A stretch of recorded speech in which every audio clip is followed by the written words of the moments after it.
Messieurs, chers collègues travailleurs de l'IPER IFRA du Cameroun, chers invités, bonjour. Il m'est particulièrement agréable de vous remercier pour votre présence massive à cette fête du 1er mai 2018, la fête du travail. Le comité syndical entend poursuivre la célébration de la fête du 1er mai pour magnifier le travail au sein de l'IPER IFRA de Cameroun. Ainsi, nous remercions particulièrement les partants à la retraite de l'IPER IFRA pour le service rendu. Nous saluons le courage des travailleurs de l'IPER IFRA qui fait de lui une institution d'enseignement supérieur d'envergure internationale. Nous saluons le militantisme des travailleurs de l'IPER IFRA de Cameroun qui fut déterminant au cours de la dernière grève nationale du sucre qui a abouti à la signature, qui a abouti à l'application du protocole d'accord du 12 mai 2017. Nous remercions l'ensemble des travailleurs militants pour les cotisations qui ont permis l'organisation de la fête. Enfin, nous saluons la collaboration franche de la direction de l'IPER IFRA qui a permis la signature d'un accord d'établissement en 2017 comme solution au problème du personnel d'appui. À toutes et à tous, une très bonne fête du travail. Merci. Chers collègues, bonjour. Je suis particulièrement très heureux aujourd'hui de me retrouver parmi vous pour respecter la tradition qui est de fêter ensemble la fête des travailleurs. Je suis d'autant plus heureux que nous ne sommes pas aujourd'hui les seuls de l'IPER IFRA ensemble ici. Nous avons deux collègues de la faculté d'agronomie de l'université Moumine du Niger qui sont là pour s'inspirer, n'est-ce pas, de nos bonnes pratiques en matière de biotechnologie végétale et qui veulent emboîter le pas. On est d'autant plus heureux que souvent quand on nous demande de faire cas de nos relations de partenariat, on parle trop souvent d'universités, d'institutions d'enseignement supérieur de l'Europe, d'institutions d'universités de l'Amérique. On est allé même jusqu'en Australie et on voit très peu de cas de partenariat, n'est-ce pas, entre nous et des universités africaines et même de la sous-région. Donc, hier, j'ai rencontré les collègues. Je leur ai dit vivement une convention de partenariat entre eux et nous. Entre nous, il y a beaucoup de choses de commun. L'espace géographique qu'on partage ensemble, notre histoire qu'on partage ensemble et beaucoup d'aspects socioculturels qu'on partage ensemble. Entre le Niger et le Mali, il y a une frontière qui nous a été léguée par le colonisateur. Mais les peuples sont les mêmes. Quand vous quittez Ansongo pour aller quelque part au Niger, c'est pratiquement les mêmes langues qu'on parle. Donc moi je pense que il n'y a rien de meilleur que de concrétiser, de formaliser une relation de partenariat entre nos deux institutions d'enseignement supérieur. Merci à vous, chers collègues du Niger, pour avoir fait le déplacement et participer à cette fête. Vous êtes chez vous. Je voudrais remercier le comité syndical. À un moment, il y a eu une rupture, n'est-ce pas, de cette tradition, mais ça a repris de plus belle. Et monsieur le secrétaire général et l'ensemble des membres du comité SNESUP, bravo à vous pour avoir, n'est-ce pas, fait renaître cette tradition. Je voudrais également remercier l'ensemble du personnel de l'IPER-IFRA. Aujourd'hui, notre institution d'enseignement supérieur est considérée comme, n'est-ce pas, la tête de proue, si je peux m'exprimer ainsi, des institutions d'enseignement supérieur au Mali. On ne le sait pas, peut-être on est souvent très perfectionniste, mais aujourd'hui en matière d'application de l'assurance qualité, en matière d'outils de gestion, je veux parler plus précisément le plan stratégique que nous avons ensemble conçu et que nous partageons ensemble. Notre plan stratégique est considéré comme le meilleur parmi tous les plans stratégiques de l'ensemble des institutions d'enseignement supérieur. Je pense que ce cliché que nous avons l'est par vous essentiellement. Et je pense que depuis un certain temps, beaucoup de choses sont en train de bouger grâce à vous. Et je suis certain qu'ensemble, main dans la main, en mutualisant nos intelligences, en mutualisant nos énergies, en faisant table rase de nos différences, je suis sûr que dans quelques années, sera formalisé, si je peux m'exprimer ainsi, notre vision qui est de faire de l'institution un pôle d'excellence en matière d'enseignement et de recherche. Non seulement pour le Mali, la sous-région, et pourquoi pas pour l'ensemble du continent africain. Je suis sûr que nous sommes sur la bonne voie. Le potentiel est là, l'engouement est là, il nous manque certainement un peu de méthode et d'organisation, mais je suis sûr que en persévérant, dans quelques années, cela va être une réalité, grâce à vous tous, grâce, n'est-ce pas, à ceux qui nous ont précédés à ce poste-là. Donc c'est le lieu de remercier les uns et les autres. Chacun a fait ce qu'il pouvait faire. Et c'est parce que chacun a fait ce qu'il pouvait faire que nous sommes là aujourd'hui. Je voudrais rappeler quelques faits de l'histoire, notre histoire commune. En 1987, je rentrais de formation avec deux autres collègues, tous de l'unité des sciences du sol. Fafré Samaké, Issa Damele et moi-même. Quand nous sommes arrivés, on nous a fait savoir que ouais, vous êtes tous des spécialistes en sciences du sol.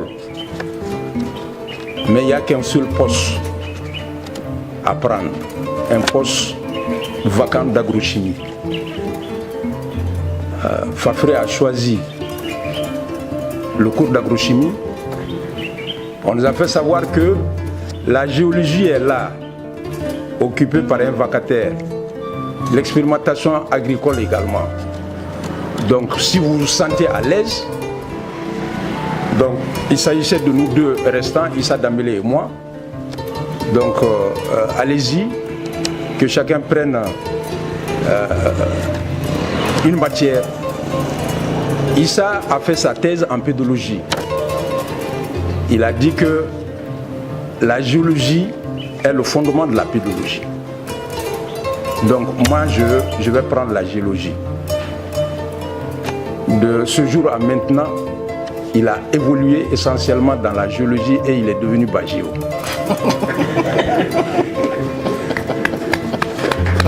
Malheureusement, il n'a pas pu faire le déplacement, mais je pense que ce nom, il va le traîner avec lui jusqu'à ses derniers jours.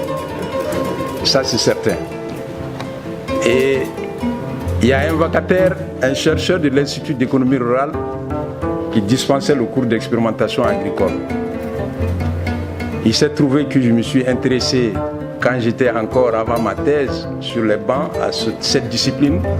Pourquoi? Parce qu'il y avait une vieille dame qui nous enseignait cela. Et elle le faisait avec une telle performance que j'ai été séduit et je me suis engagé à la suivre, à prendre suffisamment de documentation. Et quand on nous a dit qu'il y a le poste d'expérimentation agricole qui reste, je n'ai pas hésité, je me suis engagé dans cela et j'ai fait l'assistant pendant une année et à partir d'octobre 88, j'ai pris le cours d'expérimentation agricole et beaucoup me connaissent aujourd'hui en tant que chargé de ce cours. On oublie même ma spécialité qui est l'agrochimie, la fertilisation des sols. Les uns et les autres ont suivi chacun leur parcours dans la voie où le destin les a appelés. Ouais, c'est cela aussi la vie. Fafré est devenu directeur des études.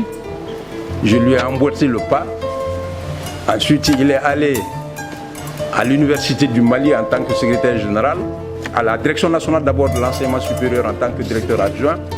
Ensuite, comme secrétaire général au niveau de la première université du Mali, pour être ensuite directeur général. Aujourd'hui, je lui ai emboîté aussi le pas, je suis devenu directeur général. Ça veut dire quoi? Ça veut dire que les circonstances, comme on le dit, font les hommes.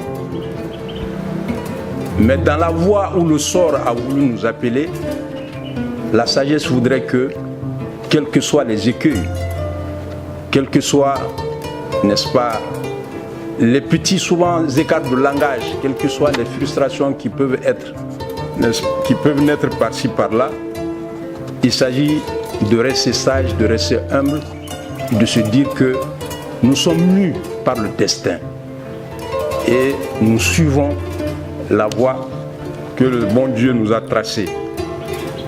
Donc si nous le comprenons comme tel, sachant que nous sommes vraiment des croyants, moi je pense qu'entre nous, dans nos relations personnelles, dans nos relations humaines, dans nos relations de service, il ne doit y avoir place que pour la compréhension mutuelle, que pour la solidarité,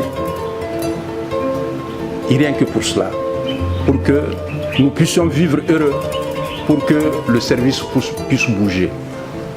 Donc c'est à cela, à ce type de relation que je voudrais inviter l'ensemble vraiment de mes collègues, surtout les jeunes, qui sachent que nous ne sommes que ce que le bon Dieu voudrait que nous soyons. Nous ne sommes et nous ne serons que ce que le bon Dieu voudrait que nous soyons. Donc si nous le comprenons ainsi, la vie va être facile. La vie va être facile au niveau du service et le service va en bénéficier. Je pense que là où la solidarité est, là où la compréhension est, là où l'esprit de solidarité est, il ne peut y avoir place que pour le succès. C'est ce que nous voulons. Je voudrais vraiment souhaiter, encore une fois, bonne fête à tous. Souhaiter une santé de fer, souhaiter longévité, souhaiter le meilleur du monde pour eux et pour leur famille, à ceux qui aujourd'hui, n'est-ce pas, ont déposé, comme on le dit, raccroché les crampons. Nous sommes tous appelés à cela. Les plus jeunes aujourd'hui deviendront les plus vieux de demain. C'est ça la voie qui nous est tracée. Si nous le comprenons, je pense que tout va aller pour le mieux. Et c'est ce que nous souhaitons. Bonne fête à vous tous. Je vous remercie. Monsieur le directeur général, monsieur le secrétaire général, chers collègues, merci de nous avoir invités à cette cérémonie. Et je crois que nous, notre rôle maintenant est un rôle de conseil. En tout cas, nous vous souhaitons à tous la retraite. Contrairement à ce que les gens croient, ce n'est pas une fin en soi, ce n'est pas la mort. Que chacun ménage sa santé et prépare sa vie. La retraite, c'est comme n'importe quelle vie. Donc, par rapport à tout ce que le directeur a dit, moi je voudrais quand même ajouter que, ou appuyer, qu'il faudrait nécessairement que vous donniez la main. Sans ça, vraiment, rien ne peut marcher. C'est vrai qu'on a des problèmes internes, mais je crois qu'il serait bon pour notre bonheur propre, pour le bonheur de l'établissement, que les gens se donnent la main et qu'ils travaillent en harmonie. De toute façon, comme on le dit, Nini Nembe Keleke. Dans tous les cas, ils sont obligés de cohabiter. Donc vraiment, si vous comprenez la vie comme ça va aller. Comme il a dit, chacun a son destin. Moi, je suis allé vraiment à des endroits où je n'ai jamais aspiré à aller là-bas. Peut-être que c'est le même sort qui attend beaucoup de vous ici. L'essentiel, en tout cas, c'est de travailler. Il faut travailler. Sans travail, il n'y a pas de fruit. Je m'appelle Mme Boire Geneva, assistante de recherche produire SPA. C'est Sambadi Mamoudou Sissoko, département des sciences techniques agricoles. Gossou Diko, je suis ingénieur agronome. Je me nomme Baba Sissé. Je suis au code de SPA. Moi, c'est Mohamedine Assedou, du département des sciences économiques et sociales. Je suis au niveau du SPA, sciences techniques agricoles. Je suis le professeur Mohamed.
Voilà, donc pour dire que nous voudrons que la présence soit beaucoup plus effective du personnel d'appui. Nous savons peut-être la voie bien mieux placée pour le dire. L'année dernière, nous avons signé un accord d'établissement avec M. le directeur du PERIFA, le ministre de l'Enseignement supérieur. Suite à l'avant-dernier conseil d'administration, des observations ont été faites dans le sens d'ajouter la signature du ministre du Travail et de la fonction publique. Le temps de le faire, nous savons qu'il y a des grincements de temps, parce que voilà, donc ça contribue beaucoup à l'amélioration du salaire du personnel d'appui. Mais le directeur va le dire, il a annoncé des solutions à l'immédiat, en attendant la correction du document. Voilà, donc les camarades devaient être là avec nous, et peut-être le dire en face pour que nous sachions qu'ils sont dans cet état d'âme. Maintenant, déjà nous le savons, parce que c'est comme ça que nous le vivons tous les jours. Voilà, tous les jours. Voilà, donc j'ai poursuivi pour dire aux camarades que la lutte va continuer. La lutte va continuer. Et cette fois-ci, peut-être, c'est pas la bonne nouvelle que je vais dire. Nous devions aller au Congrès 6 mois au niveau national. Je suis ma 12e année d'exercice du poste de secrétaire général du SNESUP. j'ai l'intention de me retirer si l'on propose mes décides. Voilà, donc au regard de mes problèmes, voilà, de mes problèmes personnels. Voilà, donc ça ne veut pas dire qu'au niveau local que je ne serai pas là. Je serai là, on sera ensemble. Et je dois dire peut-être que c'est l'unique structure de l'enseignement supérieur qui fête en temps réel cette fête du travail. C'est un honneur particulièrement pour moi-même. Vraiment de nous avoir invités, d'avoir pensé à nous. Et peut-être que j'ai pas vu beaucoup de personnel subalterne ici. Je ne sais pas s'il y en a qui sont partis ou pas à la retraite, je n'en sais rien. Mais même ceux qui sont en activité, certains devaient être là aujourd'hui. Pour qu'on leur dise chacun a sa place, son rôle à jouer, comme il est en train de dire. Chacun doit jouer sa partition pour que, en tout cas, l'orchestre fonctionne très bien. À tout le monde pour votre présence, pour cette fête. Vivement, c'est notre souhait que ça puisse perdurer autant que possible. Peut-être au-delà du 1er mai, si on pouvait ajouter même le 31 décembre quelque part, ou le 1er janvier, que sais-je. Moi je pense qu'il n'y a rien de plus convivial que de telles rencontres. Et je suis certain qu'unis, on pourra soulever des montagnes. Donc merci à tout le monde. Merci aux camarades nigériens d'avoir pris un peu de leur temps pour être présents aujourd'hui. À la Kanchi, à la Kato, à la Parabla, Koroye, à la Merci bien.